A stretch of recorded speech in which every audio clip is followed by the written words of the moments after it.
Assalamualaikum warahmatullahi wabarakatuh. Sebelum melanjutkan video ini, saya akan memperkenalkan diri terlebih dahulu. Perkenalkan, nama saya Injilia Putri Islami, NPM S1 B021 050, kelas B Prodi Kehutanan, Fakultas Pertanian Universitas Bengkulu. Pada kesempatan kali ini, saya akan menyampaikan materi tentang membaca sumber ilmiah, yang dimana pada kegiatan membaca sumber ilmiah ini, terdapat 4 faktor yang harus diperhatikan dalam melaksanakannya. Di antaranya yaitu, yang pertama, karakteristik sumber ilmiah. Yang kedua, memahami penandaan informasi penting dalam bacaan. Yang ketiga, tipe-tipe informasi dalam bacaan. Yang keempat, beberapa kiat memahami sumber ilmiah. Adapun faktor pertama yang akan kita bahas terlebih dahulu adalah mengenai karakteristik sumber ilmiah. Karakteristik sumber ilmiah dalam kegiatan membaca untuk kepentingan menemukan sumber ilmiah. Kita perlu memilah-milah bahan bacaan. Kita memang harus memilih bagian-bagian yang memang perlu untuk kita ketahui. Membaca merupakan keterampilan reseptif, yakni keterampilan menyerap informasi atau ilmu pengetahuan. Keterampilan membaca memiliki kesamaan dengan keterampilan menyimak, yakni sama-sama keterampilan berbahasa reseptif.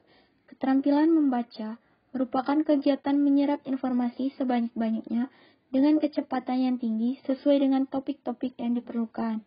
Keterampilan membaca jauh lebih unggul dibandingkan dengan keterampilan menyimak. Keterampilan membaca sangat penting untuk menyerap informasi dan ilmu pengetahuan karena beberapa hal berikut ini. Yang pertama, sumber bacaan jauh lebih banyak daripada sumber simaan. Yang kedua, informasi dan ilmu pengetahuan pada umumnya didokumentasi dalam bentuk bacaan. Berikut adalah 3 karakteristik yang terdapat pada karakteristik sumber ilmiah, yaitu yang pertama, karakteristik buku. Karakteristik buku itu tidak selalu bertemakan non-fiksi atau ilmu pengetahuan, tapi buku juga ada berisi fiksi, karangan, atau rekayasa.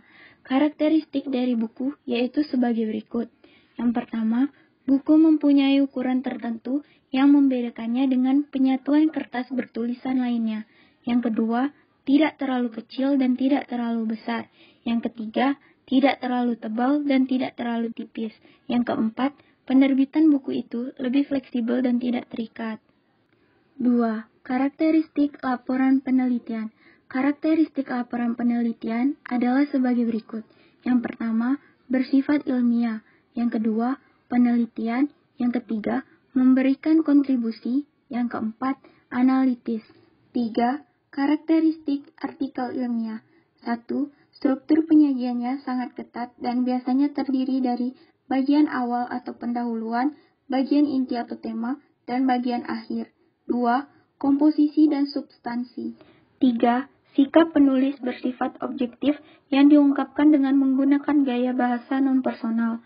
4. Bahasa yang diungkapkan dalam karya ilmiah adalah bahasa standar yang tercermin pada pemilihan kata. Selanjutnya, saya akan membahas tentang memahami penanda informasi penting dalam bacaan. Memahami penanda informasi penting dalam bacaan. Untuk menjadi pembaca yang cerdas, teman-teman harus memahami bahwa informasi penting selalu ditandai dengan yang pertama, cetakan hitam atau bold, yang kedua, cetakan miring atau italik, yang ketiga, penomoran angka sebagai penanda informasi, yang keempat, penomoran dengan abjad sebagai penanda informasi, yang kelima, kata-kata khusus sebagai penanda informasi. Selanjutnya, saya akan membahas tentang tipe-tipe informasi dalam bacaan. Tipe-tipe informasi dalam bacaan. Harus teman-teman ketahui bahwa tipe-tipe informasi dalam bacaan terdapat 2 bagian, yaitu yang pertama, informasi denotatif dan konotatif. Yang kedua, informasi utama dan penjelas. Tipe informasi denotatif atau tersurat adalah informasi yang dinyatakan oleh kata, kalimat yang sesungguhnya atau semestinya. Informasi denotatif adalah informasi yang dipahami secara universal dalam bahasa yang bersangkutan. Informasi denotatif merupakan makna yang bersifat tetap sesuai dengan kata tersebut dalam kalimat. Informasi konotatif tersirat atau kiasan adalah informasi yang ingin dimaksudkan oleh penulis melalui kata, kalimat tertentu. Jadi, informasi konotatif adalah bukanlah hal yang spesifik dalam komunikasi, melainkan muncul bersama-sama dengan sistem linguistik. Contoh yang menunjukkan adanya informasi konotatif dalam bacaan adalah yang pertama, harga BBM kembali disesuaikan oleh pemerintah.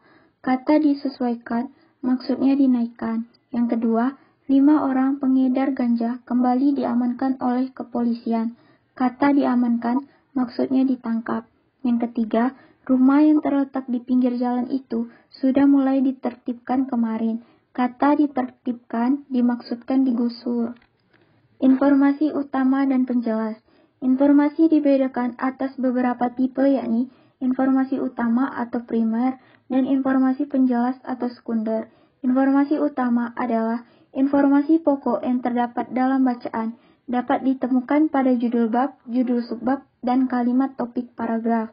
Selain itu, dalam bacaan terdapat pula informasi penjelas. Informasi penjelas ini adalah informasi-informasi yang akan menjelas lebarkan informasi utama itu. Informasi penjelas ini dapat dilihat pada kalimat-kalimat penjelas. Selanjutnya, saya akan membahas tentang beberapa kiat memahami sumber ilmiah. Terdapat 3 kiat dalam memahami sumber ilmiah. Yang pertama, kiat memahami buku. Lihat daftar isi buku, bacalah judul bab dan subbab yang ada di dalam buku. Jika perlu, lakukan membaca sekilas terhadap buku tersebut. Pahami pokok pikiran yang akan disampaikan pengarang melalui penamaan bab dan subbab buku. Informasi dalam suatu buku yaitu sebagai berikut. Yang pertama, pokok-pokok persoalan yang disajikan melalui judul-judul bab. Yang kedua, uraian subpokok persoalan yang disajikan melalui judul subbab. Yang ketiga, uraian topik pikiran yang disajikan dalam kalimat topik paragraf. Jurus memahami informasi dalam suatu buku yaitu sebagai berikut. Yang pertama, paham judul buku dan pengantar. Yang kedua, paham setiap daftar isi buku. Yang ketiga, paham pokok persoalan dengan mulai membaca dari bab pertama. Yang keempat, pahami pokok persoalan tertentu saja. Yang kelima, bacalah dengan memberikan perhatian khusus pada topik pikiran yang terletak pada kalimat awal paragraf. 2. Kiat memahami laporan penelitian. Menyajikan hasil penelitian tentang suatu topik berupa skripsi S1, tesis S2, disertasi S3, laporan penelitian. Disusun secara sederhana, laporan atau makalah.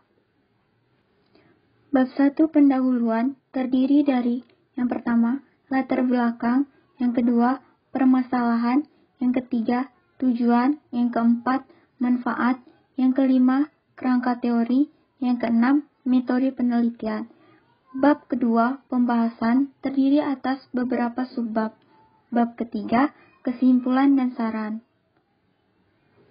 Jurus dalam memahami informasi dalam suatu laporan. Yang pertama, pahami judul penelitian dan tujuan penelitian. Yang kedua, pahami kajian teori dan metode yang digunakan.